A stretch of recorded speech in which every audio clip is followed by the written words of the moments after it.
Hello everyone, today I have a package from Picube shop, so this should be the new V6 SE. Okay, so here's the cube.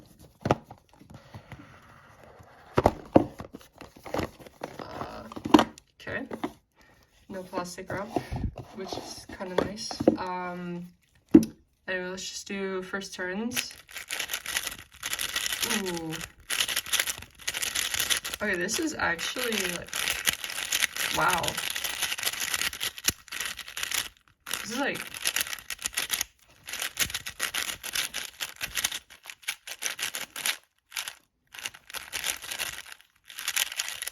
so yeah, I think this is pretty good. It feels like, so I have the Picube Core Mag V6 here, which is like, I think slightly different. Like this has some more like tweaks and stuff to it, but this one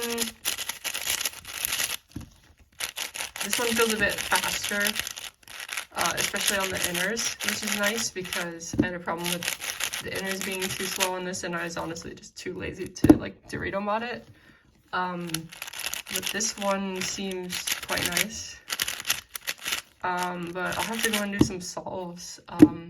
But just as far as my first impressions, it seems quite nice. So I've had this cube for about 2 weeks now, and honestly, my thoughts have stayed pretty similar to when I took it out of the box. I think it came set up pretty well out of the box. The only thing I did to it was add a little Picube yellow and blue to slow it down a bit.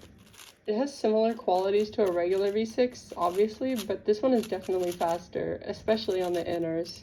This faster speed is not a bad thing, but it did require some adapting to it at first. I found the inners quite slow on other V6s that I've tried, so the Dorito mod was quite common for this cube. However, I don't think the SE needs the Dorito mod, which is definitely a plus. The SE has the same slightly crunchy feel of the V6, although this one feels a bit smoother, kind of like how the Aochuang V7 SE 4x4 compares to its standard counterpart.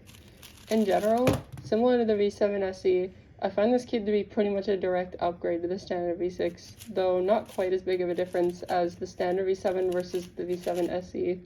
The main drawbacks of this cube are similar to those of a regular V6. Even though the SE improved this, I still find the inners slightly slower than the outers on this cube, but it's not nearly as bothersome as on the standard version.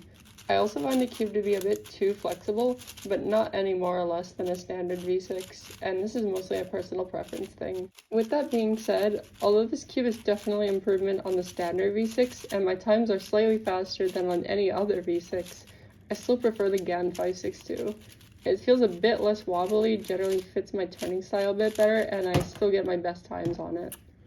However, for people who prefer the Aochuang V6 over the GAN, this is definitely the best version of the V6 to get, especially if you don't already have one. The SE is cheaper than a standard double-track V6, so I really see no reason to buy the standard one over the SE.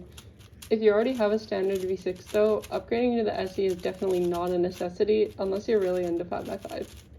Although it is an improvement, it is quite marginal, and the standard V6 is still a great cube. I'll have a link in the description if you want to buy this cube, and make sure to use the discount code CAKETAM for 40% off your order at Picube shop. Anyways, that's about it. See ya.